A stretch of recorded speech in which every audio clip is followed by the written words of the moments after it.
बिस्मिल्लाहिर्रहमानिर्रहीम। अस्सलाम वालेकुम नाज़रीन, आप यूट्यूब चैनल देख रहे हैं और मैं इमरान ख़ान हूँ। एमरजेंसी लगाने की बात हो रही है पाकिस्तान में और बार बार ये बात की जा रही है। कुछ सियासतदान भी इसके बारे में बात करते हैं, कुछ सहाफ़ी जो हैं उनको पैगाम रसानी के लिए इस्तेमाल किया जाता है। वो आते हैं, ये डंडे चलने लगे हैं, ये होने लगा है, वो होने लगा, एमरजेंसी लगने लगी है, इस किस्म की बातें की जा रही हैं। लेकिन क्या जमहूरियत में इसकी गुंजाइश है और क्या एमरजेंसी पाकिस्तान में लगाई जा सकती है? देखिए, इससे पहले जो आखिरी कोशिश हुई थी एमरजेंसी लगाने की, वो परवेज़ मुशर्रफ साहब के दौर में हुई थी। उस वक्त परवेज़ मुशर्रफ पाकिस्तान के सदर थे, स्याह और सफ़ेद के मालिक थे और उनके पास उस वक्त यूनिफॉर्म भी था। तो परवेज़ मुशर्रफ साहब ने एमरजेंसी अनाउंस की थी 3 नवंबर 2007 को। लेकिन अच्छा, ये जो एमरजेंसी लगी थी ये नेशनल टेलीविज़न से इसको अनाउंस किया गया था और शाम के वक्त इस एमरजेंसी को इम्पोज कर दिया गया था। पाकिस्तान में जनाब एमरजेंसी लगा दी गई है और एक नया ऑर्डर जारी कर दिया गया था जिसके तहत तमाम जजेस ने पीसीओ का हलफ लिया था। इसको जो है वो प्रोविजनल कॉन्स्टिट्यूशनल ऑर्डर 2007 कहा जाता है कि पीसीओ, और पीसीओ के तहत जो है वो कुछ अहकामात थे और जजेस को कहा गया था कि इसके मुताबिक आप हलफ ले लें। लेकिन हुआ ये था कि सुप्रीम कोर्ट ऑफ पाकिस्तान में इसके खिलाफ एतजाज़ अहसन साहब ने उस वक्त एक दरख्वास्त डाल दी थी और उसमें कहा गया था कि मुल्क में मार्शल लॉ लगाया जा रहा है, इसको रोका जाए, और फिर सुप्रीम कोर्ट ने उसको रोकने के लिए अहकाम जारी कर दिए थे। एमरजेंसी एक्चुअली होती क्या है और ये लगती कैसे है? जितने भी सियासतदान इस वक्त पाकिस्तान में मौजूद हैं और वो सियासत कर रहे हैं और अहम जगहों पर मौजूद हैं, वो सारे पीसीओ के खिलाफ थे, पीसीओ जजेस के खिलाफ थे और एमरजेंसी के खिलाफ थे और मार्शल लॉ के खिलाफ थे। अब ये सारे लोग हुकूमत में हैं, तो क्या ये एमरजेंसी लगने देंगे? एमरजेंसी जो है वो लगाता तो सदर पाकिस्तान है। तो आसिफ अली जरदारी साहब तो एमरजेंसी के खिलाफ थे और आसिफ अली जरदारी साहब अब कैसे सदर पाकिस्तान के तौर पे एमरजेंसी लगाएंगे? हालात को देखते हुए सदर अगर ये फैसला कर ले कि एमरजेंसी नाफिज करनी है तो फिर जो पार्लियामेंट है वो 30 दिन के अंदर अंदर उसकी तौसीह करती है और वो ये कहती है जी बिल्कुल ठीक है, ये एमरजेंसी लगी, हम इसको मान लेते हैं। लेकिन क्या एमक्यूएम, पीपल्स पार्टी और पीएमएलएन तीनों जमातें एक ही वक्त में जमहूरियत की दावेदार होने के बावजूद एमरजेंसी की हमायत करके अपना मुंह काला करेंगी? तो मुझे लगता है कि ये बहुत मुश्किल है। और अगर एमरजेंसी लगा भी दी गई तो सुप्रीम कोर्ट ऑफ पाकिस्तान में इस वक्त कादी साहब अकलियत में है और कादी साहब किसी भी सूरत में सुप्रीम कोर्ट ऑफ पाकिस्तान से इस एमरजेंसी को वैलिडेट नहीं करवा पाएंगे।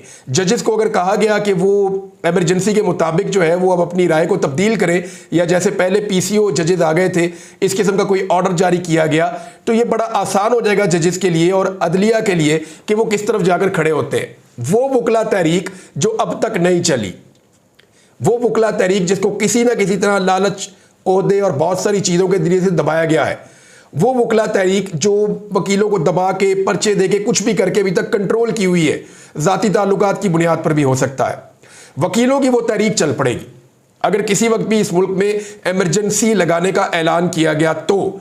और दूसरी बात यह है कि एमरजेंसी और मार्शल लॉ की ज़रूरत क्या है? पाकिस्तान में एक हुकूमत मौजूद है जो जाली फॉर्म 47 पर बनी है। पाकिस्तान में अदालतें मौजूद हैं जो इस मामले के ऊपर इंसाफ देंगी। डर किस बात का है मैं ये आपको इस वीलॉग में बताऊंगा कि सबको अपनी तबाही नज़र आ रही है, चाहे एमरजेंसी लगाने के ख्वाहिशमंदों को, चाहे मौजूदा जो हुकूमत है इसमें पीएमएलएन को, पीपल्स पार्टी को और एमक्यूएम को, इन सबको अपनी तबाही नज़र आ रही है। और अपनी तबाही इनको कैसे नजर आ रही है? पब्लिक के अंदर इनकी बिल्कुल मकबूलियत नहीं है, अवाम इनकी शक्लें नहीं देखना चाहते। जिस तरह ये झूठे तरीके से इक्तदार में आए हैं और इक्तदार में आने के बाद जो इन्होंने अवाम की दुर्गत बनाई है, उसके बाद अवाम तो इनकी शक्लें नहीं देखना चाहती है, तो अब वोट मांगने के लिए नहीं जा सकते, जो इनकी हालत हो गई है। ये वोट मांगने के लिए मैं आपको लिख कर दे रहा हूं कि अगले 1 साल के अंदर भी अगर इलेक्शन हो गया तो ये वोट मांगने के लिए पब्लिक में नहीं जा पाएंगे। इनके साथ वो करेगी पाकिस्तान की पब्लिक, और ये नजर आ रहा है जो इन्होंने पाकिस्तान के लोगों से बदला लिया है, जो पाकिस्तान के लोगों का इन्होंने हाल किया है। तो जितने भी लोग जिनकी ये ख्वाहिश है कि एमरजेंसी लगाई जाए, एमरजेंसी लगा नहीं पाएंगे। उसकी रीजन ये है कि अदलिया की एक तहरीक खड़ी हो जाएगी, सिविल सोसाइटी खड़ी हो जाएगी और जो जजेस हैं वो इसके खिलाफ डट कर खड़े हो जाएंगे। एक बहुत बड़ा बहरान पैदा हो जाएगा और सबसे बढ़कर यह है कि अवाम ऐसे किसी भी फैसले की हमायत किसी सूरत कभी भी नहीं करेगी। जिस तरह परवेज़ मुशर्रफ गैर मकबूल थे, आज ये लोग उनसे ज्यादा गैर मकबूल हैं और अगर इन्होंने कोई गैर मकबूल फैसला किया तो जो परवेज़ मुशर्रफ के साथ हुआ था उससे दुगना इनके साथ होगा। इन्हें डर क्यों लग रहा है वो मैं आपको बाद में बताता हूं, लेकिन पहले 2 खबरें ले लें, बड़ी इंपॉर्टेंट है।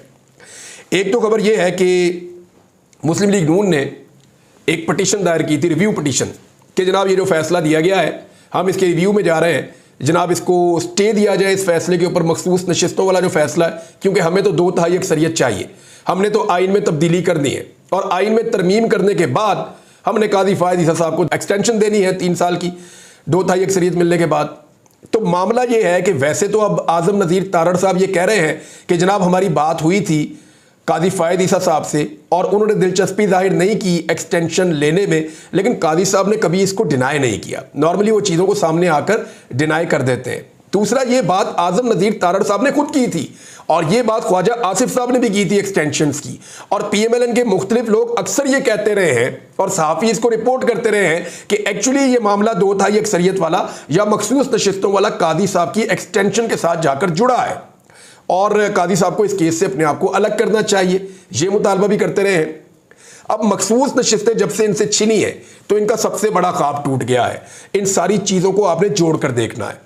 देखें, अगर काजी फायद ईसा साहब चीफ जस्टिस ऑफ पाकिस्तान नहीं रहते तो PMLN के पास ये इख्तियार ख़त्म हो जाएगा कि वो जाली फॉर्म 47 के ऊपर लंबे अरसे तक इक़्तिदार में बैठे रहें, क्योंकि जब चीफ जस्टिस ऊपर इंसाफ देने वाले आ जाएंगे और चीफ जस्टिस ऑफ पाकिस्तान जजेस को अलाउ करेंगे कि कोई स्टे नहीं है, आप ट्रिब्यूनल्स के अंदर बैठकर इंसाफ के साथ फैसले करें, तो फिर जजेस क्या करेंगे? जजेस फॉर्म 47 वालों को फारिग करेंगे और जिनके पास असली वोट पड़े हुए फॉर्म 45 है वो आकर असेंबली में बैठना शुरू हो जाएंगे और थोड़े ही अरसे के अंदर जो है वो PMLN की जो है हुकूमत की मेजॉरिटी वो माइनॉरिटी में तब्दील हो जाएगी और पाकिस्तान तहरीक इंसाफ जो इस वक्त एक माइनॉरिटी में, हालांकि पाकिस्तान तहरीक इंसाफ इस वक्त सबसे बड़ी जमात है कौमी असम्बली में, लेकिन जैसे जैसे वो ऊपर जाएंगे उनकी मेजॉरिटी बनेगी और वो आज़ाद तरीके से हुकूमत बनाने की पोजीशन में आ जाएंगे। अगर तहरीक इंसाफ हुकूमत बनाने की पोजीशन में आ गई तो इनका तो सारा खेल खत्म। तहरीक इंसाफ पाकिस्तान में नया इलेक्शन अनाउंस कर सकती है असम्बलियाँ तहलील करने के बाद, सदर के बाद किसी चीज़ का चांस ही नहीं होगा, तो पाकिस्तान तहरीक इंसाफ गेम में पूरी तरह वापस आ जाएगी और वो कुछ कर सकती है जिसका इनको अंदाजा भी नहीं है। तो इससे ये सारे लोग डरे हुए हैं। ख्वाजा आसिफ साहब बार बार कह रहे हैं कि हमें पता है जी अक्टूबर में क्या होना है, हमें आइडिया है जी अक्टूबर के अंदर हमारा जो 8 फरवरी वाला इलेक्शन है उसको मुतनाज़ कर दिया जाएगा। तो मैं ख्वाजा साहब को बताता हूँ, ख्वाजा साहब ये अक्टूबर में नहीं होना, ये होते होते नवंबर और दिसंबर आ जाएगा, क्योंकि जो ट्रिब्यूनल्स हैं वो अपना काम शुरू करेंगे उस वक्त आज़ादी के साथ जिस वक्त ये स्टे खत्म हो जाएगी, जिस वक्त ये जो दबाव है ट्रिब्यूनल्स के ऊपर ये खत्म हो जाएगा, जब ट्रिब्यूनल्स को आज़ादी से अपना काम करने की इजाज़त मिल जाएगी और फिर अदालतों के अंदर केसेस लगेंगे और फिर उनके नतीजे में सीटें तब्दील होंगी। यानी आपने सीट छीनी हुई है रेहाना डार साहिबा की, इलेक्शन तो आप हार रहे थे, बड़े मार्जिन से हार रहे थे, रेहाना डार साहिबा जीत रही थी, लेकिन आप जाली फॉर्म 47 के ऊपर आ गए। अब जब आपका मामला जाएगा अदालत में, आपके पास असली फॉर्म 45 है ही नहीं, वो उनके पास है, डार फैमिली के पास, वो लाएंगे, इलेक्शन कमीशन लाएगा, बाकी जमातें लाएंगी, इलेक्शन ट्रिब्यूनल उसको देखेगा और फैसला आपके खिलाफ कर देगा। ख्वाजा साहब आप डी सीट हो जाएंगे और रेहाना डार साहिबा को सीट मिल जाएगी और वो जाकर कौमी असेंबली में बैठ जाएंगी। ये होगा और ये आपके साथ नहीं, ये और बहुत सारे लोगों के साथ होगा। तो इसका खौफ इनको अभी से पैदा हो गया है कि अगर बचना है तो काजी फायद ईसा साहब को इनके टन्योर को प्रलॉन्ग करना होगा, लंबा लेकर चलना होगा। लेकिन क्या ये कर सकते हैं? अब इस अमल के लिए धमकियां भी दी जा रही हैं, इमरजेंसी की बातें भी सुनाई जा रही हैं, मार्शल लॉस की बातें भी कुछ लोग बिला वजह सुना रहे हैं। हालांकि मुझे नहीं लगता कि इदारे पाकिस्तान में इस तरह का कोई तजर्बा करने वाले हैं। ये तो डिक्टेटर ने काम किया था, परवेज मुशर्रफ ने, और अभी तो मुल्क में ऐसा कुछ दिखाई भी नहीं दे रहा।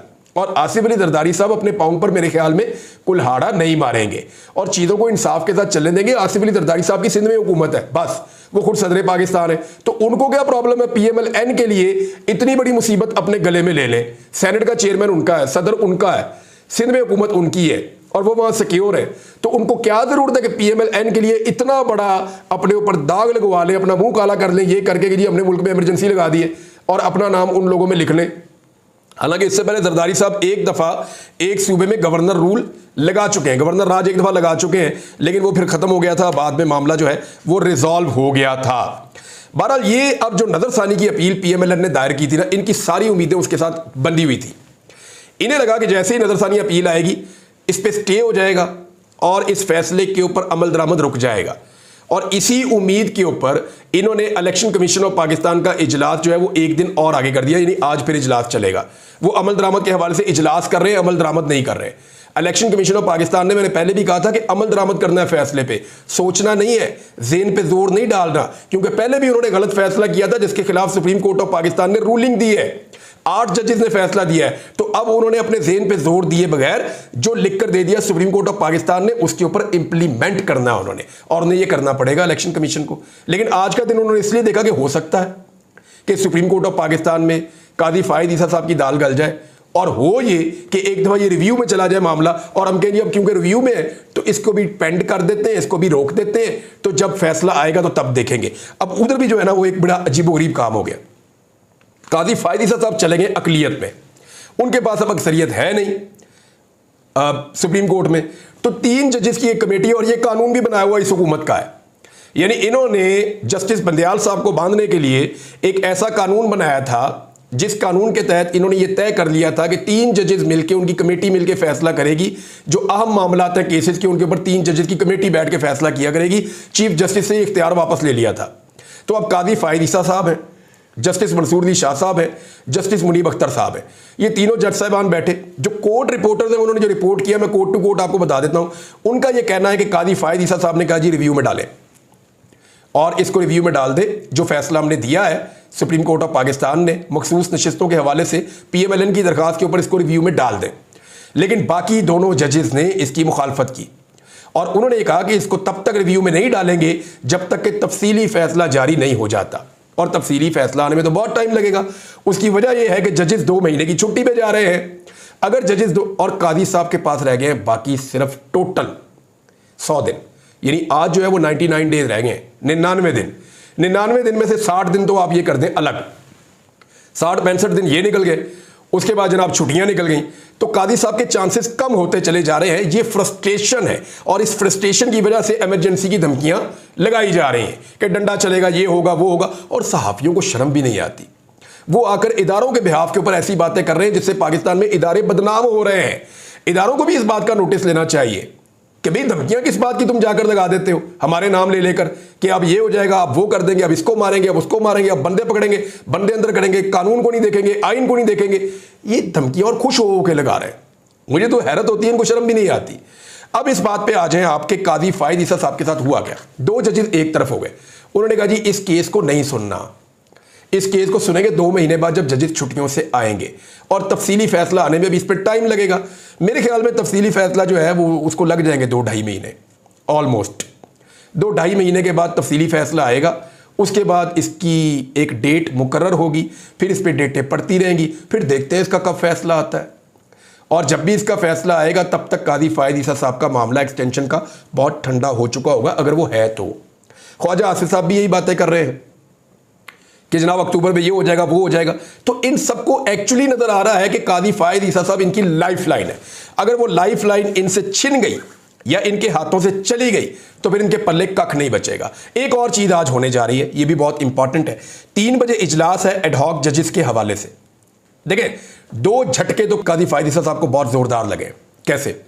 2 जजेस मकबूल बाकर साहब और एक और जज साहब, यानी 2 जजेस तो छोड़ के निकल लिए। उन्होंने कहा जी हम तो नहीं बनते एडहॉक जजेस, ज़ाती वजूहात बताई, उन्होंने कहा जी हम ये काम नहीं करते। बाकी रह गए 2 जजेस। देखना यह है कि वो 2 जजेस खड़े रहते हैं या नहीं खड़े रहते। बहरहाल इसके ऊपर जो है वो जुडिशल कमीशन का इजलास होगा आज 3 बजे, और उसमें फैसला किया जाएगा एडहॉक जजेस के हवाले से जिन्हें कादी फायद ईसा साहब लगाना चाहते हैं। अब मामला ये है कि जस्टिस मज़ारुद्दीन नकवी साहब भी हैं और जस्टिस एजाजुल एहसन साहब भी हैं, जो हाल ही में रिटायरमेंट लेकर गए हैं। अगर उन दोनों के नाम दे दिए गए, आप जस्टिस साकिब निसार साहब का या और ऐसे जजेस का भी नाम दे सकते हैं लोग, तो कादी फायद ईसा साहब का क्या बनेगा? देखिए कादी साहब, जो लोग कह रहे हैं ना, या जो वकला कह रहे हैं, एक्चुअली वकला इसकी मुखालफत कर रहे हैं। जितनी भी बार हैं उन्होंने इस मौके पर इस अमल की मुखालफत की है कि एडहॉक जजेस ना लगाए जाए, ये मजाक बन जाएगा। और वो ये कह रहे हैं कि कादी साहब अपनी अकलियत को अक्सरियत में कन्वर्ट करना चाहते हैं, या एक तासुर देना चाहते हैं कि उन्होंने, अगर उनसे अक्सरियत छिन भी गई सुप्रीम कोर्ट ऑफ पाकिस्तान में, आज वो फैसले अपनी मर्जी के नहीं कर पा रहे, तो इसके बावजूद वो दूसरा भी एक हरबा कर सकते हैं, अपने मनपसंद जजेस या हम ख्याल जजेस, उनको सुप्रीम कोर्ट ऑफ पाकिस्तान में लाया जा सकता है। तो ये भी एक तासुर बन रहा है इससे। तो इससे फ़र्क क्या पड़ेगा? मेरा नहीं ख्याल कि इन चीज़ों से कोई फ़र्क पड़ने वाला है। 2 जजेस तो इसमें से निकल गए हैं, और लगता ऐसा है कि बाकी 2 जजेस में से भी एक आधा जज शायद निकल जाएगा। और फिर अगर एडहॉक जजेस आएंगे भी तो वो इस तरह के नहीं आएंगे जिस तरह के कादी फायज़ ईसा साहब चाह रहे हैं। और अगर वो वैसे ले भी आए तो आईनी मामला और पाकिस्तान तहरीक इंसाफ से जुड़े हुए केसेस, तहरीक इंसाफ पूरी कोशिश करेगी कि वो केसेस ना सुने जाएं। देखिए बहुत सारे केसेस हैं सुप्रीम कोर्ट ऑफ पाकिस्तान में जो ताखीर का शिकार हो रहे हैं। मिसाल के तौर पे जबरी गुमशुदगियों वाला मामला ताखीर का शिकार होता रहा है। मिसाल के तौर पे लेवल प्लेइंग फील्ड वाला मामला ताखीर का शिकार होता रहा है। मिसाल के तौर पे और बहुत सारे मामला हैं। एक और मामला है 8 फरवरी की धांधली का मामला, ताखीर का शिकार हो रहा है, केस लग ही नहीं रहा। और भी कई केसेस हैं पाकिस्तान तहरीक इंसाफ के जो नहीं लगते, नहीं सुने जाते। तो मेरे ख्याल में ये मखसूस नशिस्तों वाला केस है। अगर ये 3-4 माह ना भी सुना जाए अब, और 3 या 4 माह के बाद जब कादी फायद ईसा साहब चले जाए उसके बाद अदालत रिव्यू सुन ले PMLN का, तो कोई इससे फ़र्क तो नहीं पड़ता। लेकिन इसी से सारा फ़र्क पड़ता है। जो जो खेल खेला गया माजी में जज साहिबान के खिलाफ, और जिस तरह कादी फायद ईसा साहब ने उस वक्त एक रोल प्ले किया था, वही चीज़ें सारी की सारी आज कादी फायद ईसा साहब के सामने आ गई।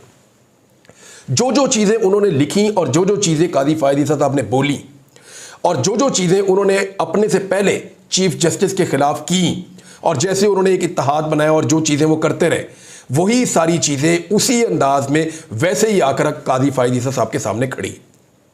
लेकिन फ़र्क सिर्फ इतना है कि कादी फायद ईसा साहब ने जो कुछ भी किया उसका फ़ायदा एक पॉलिटिकल पार्टी को हुआ। मेरी नज़र में यही हुआ, एक पॉलिटिकल इत्तेहाद को हुआ और एक पॉलिटिकल पार्टी को उसका नुकसान हुआ। लेकिन जो कुछ आज जजेस कर रहे हैं उसका फ़ायदा इंसाफ को हो रहा है, मुझे तो ऐसा दिखाई दे रहा है। यही वजह है कि वो सहाफ़ी या वो लोग जो कल तक कादी फायद ईसा साहब को मसीहा समझते थे और उनका एक बुत बना के उसकी पूजा करते थे, उन्हें लगता था कि कादी फायद ईसा साहब बड़े शानदार जज हैं, उनको धचका पहुंचा। और देखें उन्होंने अपनी ज़मीर की आवाज़ के ऊपर अपनी राय को तब्दील किया। उन्होंने कहा नहीं यार, ये कादी साहब ज़्यादती कर रहे हैं, हम इस ज़्यादती के साथ खड़े नहीं हो सकते। तो कादी साहब के बेहतरीन जो हमायती थे वो बदतरीन तनकीद करने वालों के अंदर शामिल हो गए। और ये कादी साहब के साथ हुआ है और हमने होता हुआ देखा है। और ये इस बात का सबूत है कि कादी फायद ईसा साहब से जो तवक्कुआत थी सुप्रीम कोर्ट ऑफ पाकिस्तान के चीफ जस्टिस के तौर पे, वो तवक्कुआत किसी की भी पूरी नहीं हुई, सवाए पाकिस्तान में एस्टेब्लिशमेंट और एक जो PDM की हुकूमत है या PDM के जो हुक्मरान हैं उनके अलावा और किसी की भी तवक्को पूरी नहीं हुई। अब तक के लिए इतना ही। अपना ख्याल रखिएगा, अपने इस चैनल का भी। अल्लाह हाफ़िज़।